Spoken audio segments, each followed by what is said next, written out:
大家好，我係 Vincent 啊。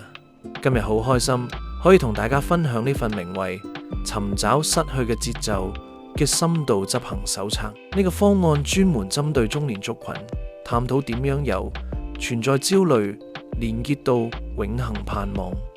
內容對我哋未來嘅福音工作極具啟發性，請大家一定要留心睇到最後啊！我哋首先要面對一個現實，使命雖然不變，但禾場已經變咗。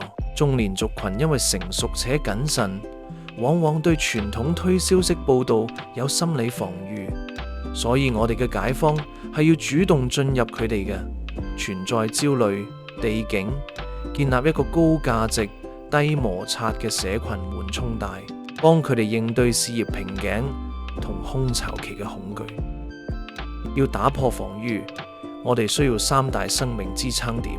第一係透過藝術進行非語言心理疏導；第二係透過規律運動進行生命韌性重構；第三係透過服務實現利他價值。呢三個支撐點能夠幫佢哋喺被需要入邊重新發現生命餘迹，體察愛鄰如己嘅力量。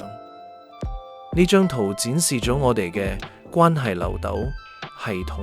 頭2週我哋採取低門檻策略，切入生活痛點。第3週透過創造非語言告白，咁建立信任。最後到咗第4週，先至正式將福音同真理接軌，導入長期門徒培育。進入第1週，尋找與暫停，我哋嘅目標係精準推廣，鎖定高壓群組。呢度有一個重要嘅 PM 鐵律，嚴禁使用強烈宗教標籤嘅術語。我哋要為忙碌嘅中年生活按下暫停鍵，同佢哋一齊透過專業健康或心靈繪畫重新出發。嚟到第2週，母性與活力，延續首週嘅低門檻互動。我哋會透過規律運動嚟重構參加者嘅生命人性。我哋建議由最簡單嘅 BB 級運動開始，好似係緩步跑或者羽毛球。重點唔係競賽，而係建立跨年齡嘅戰友關係，幫佢哋抵禦中年危機中嘅自我質疑。到咗第3週，色彩與釋放，我哋會透過藝術工作坊如繪畫或者陶藝畫出壓力感。引導者要遵守 PM 鐵律，避免說教式總結。我哋要觀察情緒波動，並溫柔提問：呢顏色代表咗乜嘢樣嘅心情？如果係上帝，佢會用咩顏色嚟擦色呢度呢？第4週係價值與永恆喺關鍵時刻。我哋設計咗3個階梯，由參與活動嘅受益者到參與社區服務，如探訪獨老嘅施予者，最終引導佢哋成為反思信仰嘅尋道者。我哋會透過橋接提問，引導佢嘅思考點樣擁有一份不因年齡而消逝嘅盼望。面對實行時嘅挑戰，我哋有相應嘅對策矩陣。人手不足時可以導入低成本嘅電影分享會。如果想增加深度，可以植入 MLab 嘅哲學對話元素。如果要解決帶朋友嘅困難，我哋會提供帶有優惠並安排同工活化氣氛。我哋要讓啱嘅人睇對嘅位置。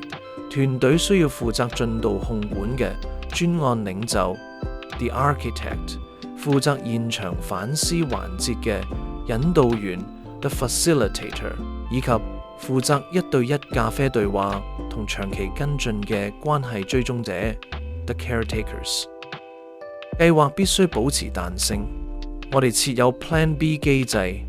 如果缺乏藝術人才，可以切換至理財講座；缺乏教練時，則改為社區漫遊。核心守則係形式可以隨時變，但團隊生命力同同路陪伴嘅精神絕對唔會變。我哋點樣評估成功呢？我哋設定咗3項指標。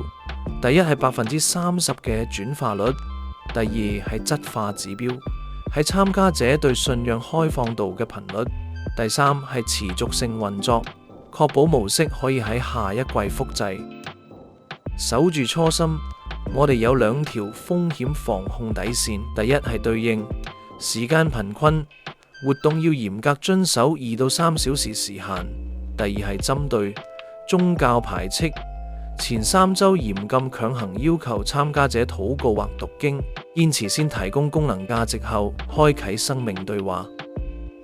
我哋唔單止係辦活動，更加係喺城市中為上帝開拓預備嘅新境界，透過高品質嘅專業執行同真實嘅生命連結，我哋要引導呢群朋友尋得嗰份永恆嘅盼望。最後，我哋要同心禱告，憑信前行。雖然使命不變，但禾場已經準備好。請大家掃描 QR Code 下載執行手冊，加入我哋嘅團隊。多謝大家嚟到最後，等我哋一齊走向佢哋，開拓福音新境界。